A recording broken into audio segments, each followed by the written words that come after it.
You ask Tiger to solve. This deals with linear equations with one unknown. The final result is x equals 3. Let's solve it step by step. Group all x terms on the left side of the equation. Subtract x from both sides.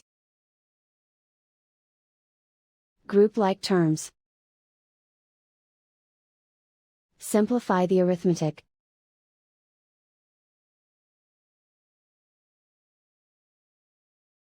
Group all constants on the right side of the equation. Add 6 to both sides. Simplify the arithmetic.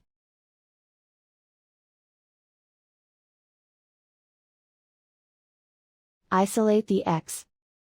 Divide both sides by 2. Simplify the fraction.